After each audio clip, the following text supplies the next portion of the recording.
Hi guys, so this is part 2 of 5 things I wish I knew when I started training.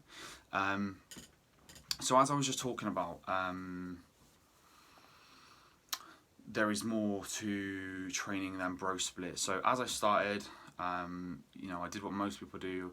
I kind of trained 5 days a week, and I had like an arm day, a shoulder day, a chest day, a back day, and a leg day. So as I said earlier, over the course of 4 weeks, that's 4 leg workouts, but there is 16 upper body workouts, which eventually will equate to a very misevenly proportioned physique. So in terms of me wanting to be a good bodybuilder and compete at a high standard, I need an evenly proportioned physique. So that was short-lived, and I did that from the age of 16 till about 23. At that point, I joined actually a different gym and said, right, okay, I'm going to change my training split, and I did push-pull legs. So the issue that I just spoke about is still there. So I did, I think it's legs on a Monday, I did push, which is like pretty much chest and shoulders on a Wednesday, and then pull, which is pretty much back on a Friday. Then I might add in some arms on a Saturday. So I did that from 2013 till I think early 2020, so where we are now. And it worked reasonably well, but my legs were still lacking to my upper body. So I then changed to an upper-lower split. So week A would be, it'd be lower on a Monday, be upper on a Wednesday, and then Friday would be lower again. The following week would be upper on the Monday, lower on the Wednesday, and upper on the Friday again. But there'll be two different, there are, because I'm still doing this, there are 2 lower workouts and 2 upper workouts.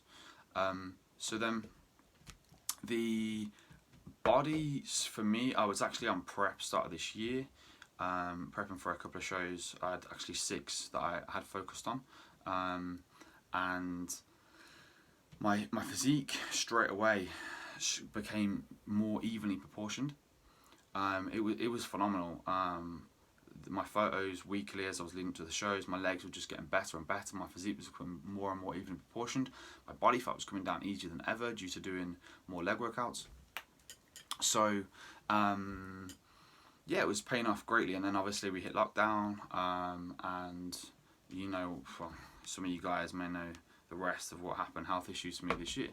But anyway, I lost about 3 stone in lockdown due to being in that hospital, and now getting the 1.5 stone back, and everything is coming together more. But I have surgery hopefully this year if my cancer's shrunk enough.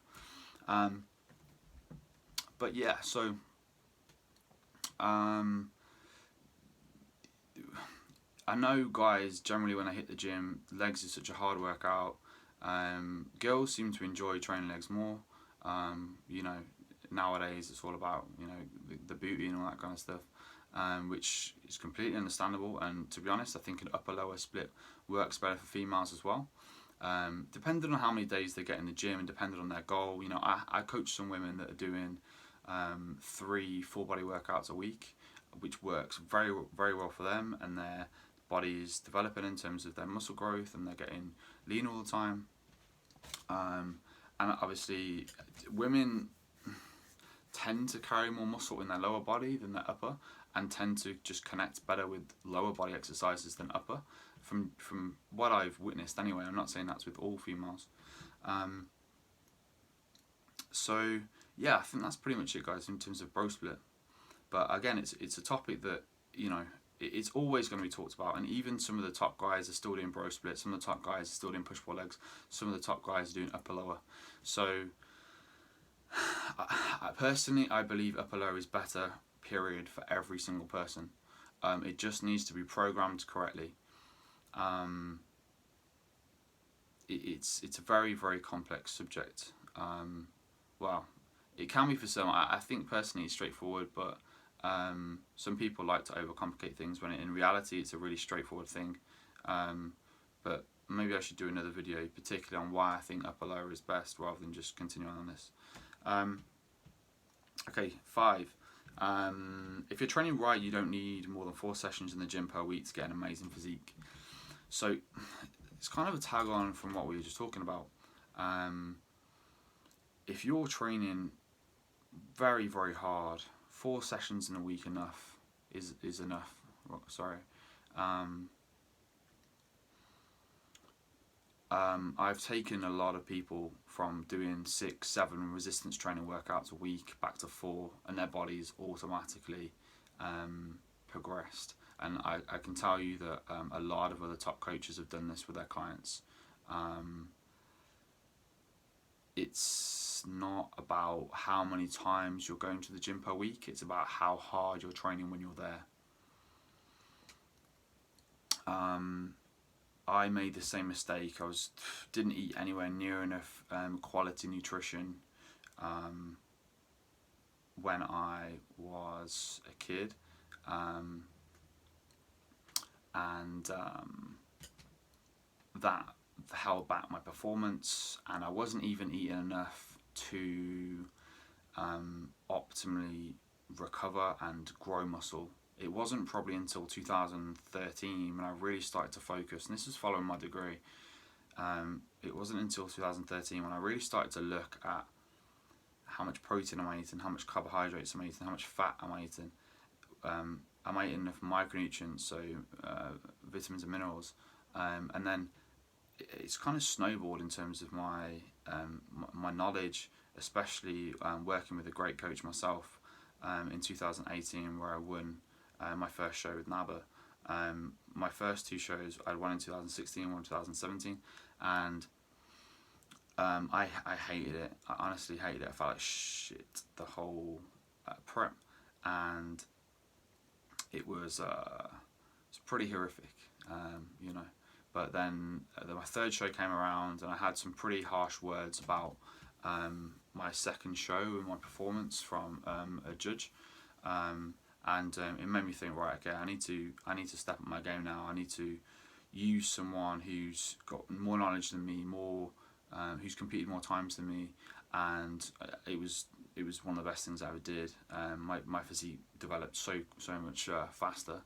And I felt so much better. My immune system felt better. My mind was working better, because if you guys know, when you're dieting really hard, your mental capacity can really suffer, and you can struggle to sleep. You can struggle to function properly, and a lot of the health supplements came in, which is nothing I'm going to go into in a minute. Came into play then. So yeah, recovery is key. Remember, you're not growing when you're in the gym. You're growing outside the gym. So training 6 days a week, if your body's playing catch up a lot of the time. Don't get me wrong, some people can train 6 days a week, even 7 days a week, if their nutrition is amazing, if their rest is amazing, if their sleep's amazing. But you know, when most of us aren't professional bodybuilders, we don't get paid to just bodybuild. So yeah, we need to be really careful on how much we train. So point 4, majority of supplements on the market aren't needed. Made a little mistake here, so this should have been in order, but the point I just gave you was 5, and now we're going to go to 4, so we're going to work backwards. But yeah, I've wasted thousands of pounds on supplements, and when a client comes to me now, there's only 3 really that I get them using. You could probably class it as more than that, because one supplement is an all-in-one patented formula, which again, you don't have to use that. If you want to just use zinc, magnesium, and vitamin B6, that's absolutely fine. So vitamin D, omega-3, and ZMA. Those are 3 things I recommend to every client. So there are other companies that do a mix which has zinc and magnesium, vitamin B6, and also like 5-HTP and stuff like that to really relax and calm the body. But yeah, most supplements aren't needed at all. So be very, very careful on what you're spending your money on. Other than those 3, creatine is awesome, and a protein powder is awesome if you can't get solid meals in all the time. But yeah, I think that's about it, guys. But if you have any questions or anything, just give me a message and I'll help you out.